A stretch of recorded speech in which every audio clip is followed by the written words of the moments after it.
하나의 공동체에는 다양한 사람이 모여 있습니다. 우리가 잘 아는 것처럼 교회가 특별히 그렇습니다. 다양한 사람들이 한 교회로 모여서 하나의 공동체로 하나님을 예배하고 하나님의 나라를 이루기 위해 힘쓰고 있습니다. 사역을 하면서 경험하는 재미난 모습은 하나의 공동체 안에 정말 다양한 사람들이 다양하게 은혜를 누린다는 것입니다. 오늘 금요일에 이제 심야기도회가 있습니다. 줌으로 진행할 때 저는 개인적으로 너무 좋아하는 시간인데요. 그 시간 중에 정말 기다려지는 시간은 목사님께서 이제 진행을 하신 다음에 각자의 은혜를 나누는 시간이 제일 기대가 됩니다. 어떻게 그렇게 다양하게 그렇게 은혜를 누리는지, 또 각자마다 하나님께서 주신 그 은혜의 경험들이 얼마나 다양한지 들으면 들을수록 은혜가 되는 것 같습니다. 하나의 공동체로 우리가 한 목표를 이루기 위해서 나아가지만 그 안에 다양한 모습들과 또 다양한 은혜들이 조화를 이루어 가면서 하나님의 뜻을 이루어 갑니다. 이것은 하나님의 놀라운 역사라고밖에 설명할 수 없을 것 같습니다. 오늘 본문의 내용은 엘리바스가 경험한 영적 체험을 욥에게 나누는 내용입니다.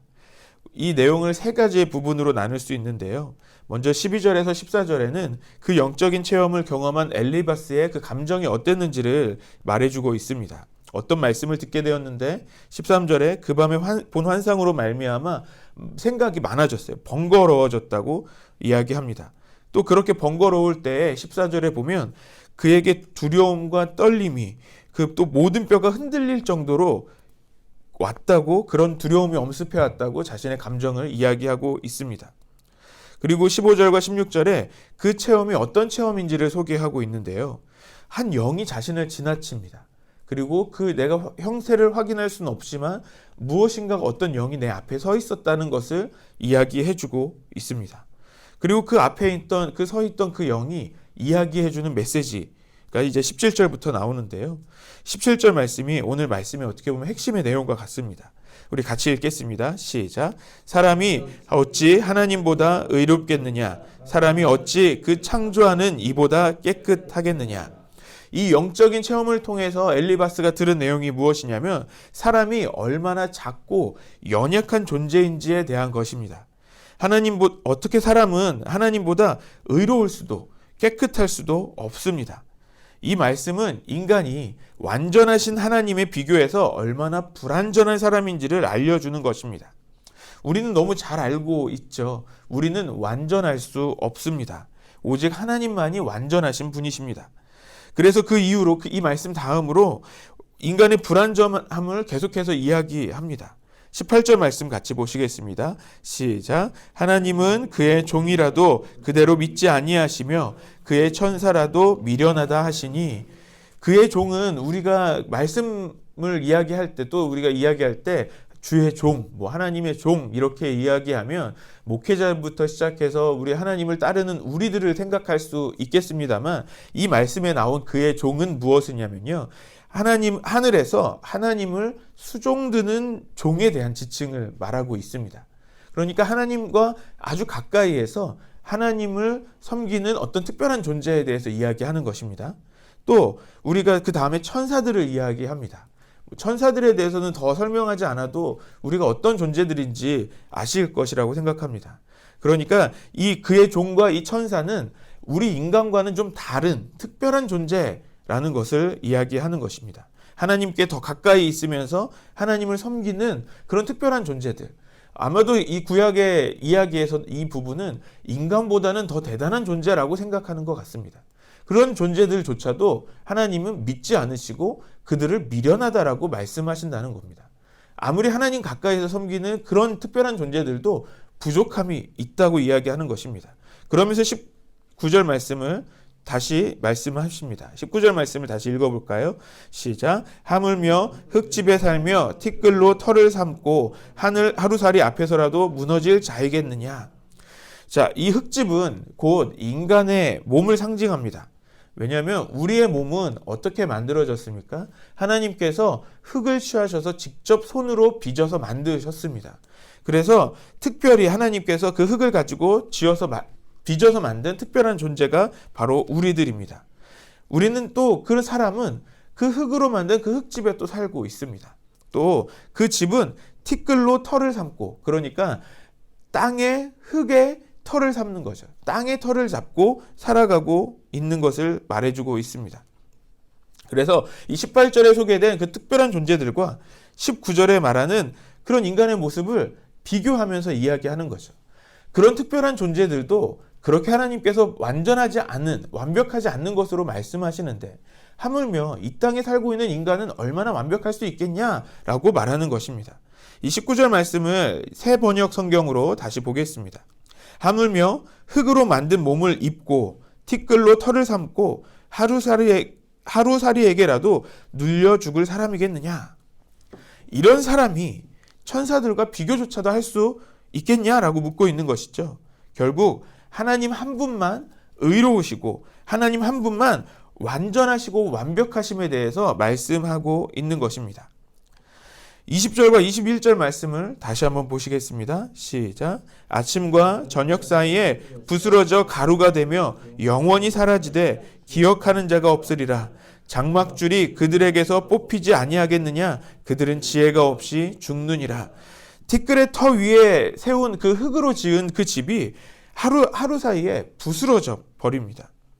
그리고 가루가 되고 영원히 사라집니다.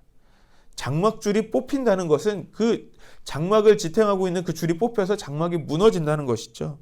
그것은 무엇이냐면 인간의 한계가 분명하다는 것을 말씀해주고 있는 것입니다.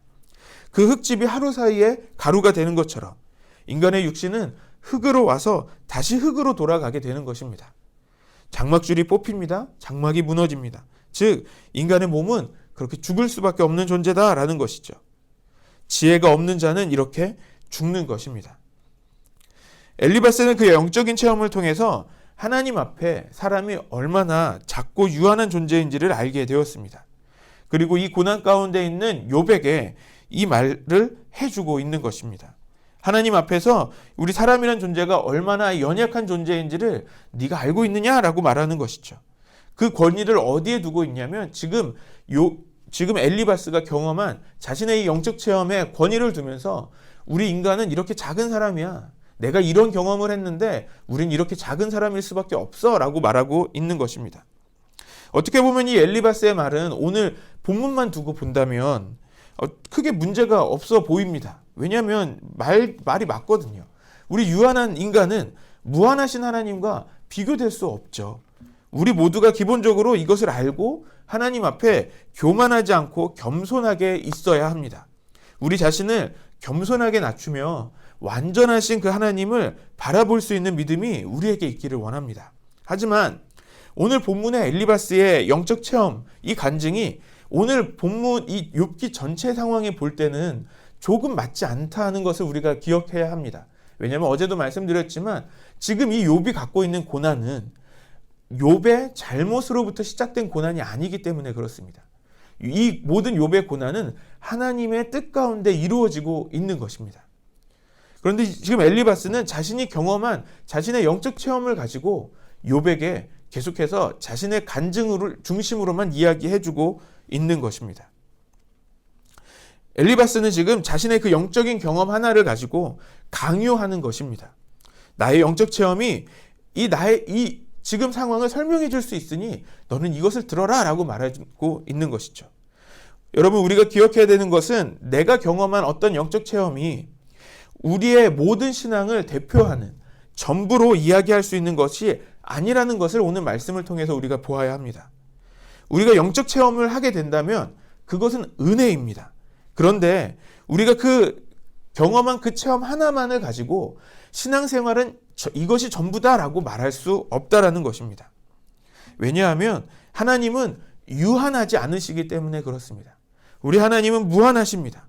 우리 하나님은 우리가 경험한 그 경험 이상의 하나님이십니다. 하나님의 은혜로 우리 모두는 각자에게 맞는 또 각자 맞는 그 은혜의 경험들을 하게 됩니다. 그래서 그 영적 체험들은 우리가 경험한 어떤 특정한 한 가지로만 오는 것이 아닌 다양한 방법으로 올 수 있다는 것입니다. 우리가 은혜를 경험하게 되면 우리가 갖는 생각들은 뭐냐면 이 경험들을 모두가 똑같이 경험하기를 바랍니다. 이것으로 오해하게 되는 것이 대표적인 게 저는 방언이라고 생각하는데요. 왜냐하면 이 방언은 누구에게도 주어질 수 있지만 또 누구에게 주어지지 않을 수 있습니다. 왜냐하면 이 은사를 주시는 분은 하나님이시기 때문에 그렇죠. 그런데 어떤 사람들은 이 방언을 너무 중요하게 생각하면서 방언을 하지 않으면 하나님을 만나지 않은 것처럼 이야기하는 사람들도 있습니다. 우리에게 하나님의 뜻대로, 뜻 가운데 하나님의 은사가 주어지는 것입니다. 누군가에게 방언의 은사를 주셨다면 또 누군가에게 분별하는 은사를 주셨을 것입니다. 누군가에게는 또 통변의 은사를 주셨습니다. 또 누군가에게 신유의 은사를 주셨다면 또 누군가에게 예언하며 사람을 세워주는 그 은사를 주셨다는 것입니다. 하나님의 역사는 내가 경험한 그 한 가지의 은혜에만 있지 않습니다. 우리 모두가 하나님의 은혜를 경험했습니다. 모두가 그에 맞게 하나님의 뜻 가운데 하나님의 방식대로 하나님의 때에 맞게 그 은혜를 경험한 것입니다. 그렇다면 누군가가 나와 같은 은혜를 받기 원한다면 우리는 어떻게 해야 할까요? 엘리바스가 자신의 경험만을 강조하는 것과 같이 그렇게 해서는 안 됩니다. 은혜를 주시는 분이 하나님이심을 기억하고 인정해야 합니다. 이 영적인 체험은 하나님의 은혜를 경험하는 통로일 뿐인 것입니다. 영적인 체험, 여러 가지 이 체험이 전부가 아니라는 것입니다. 전부는 오직 하나님이십니다.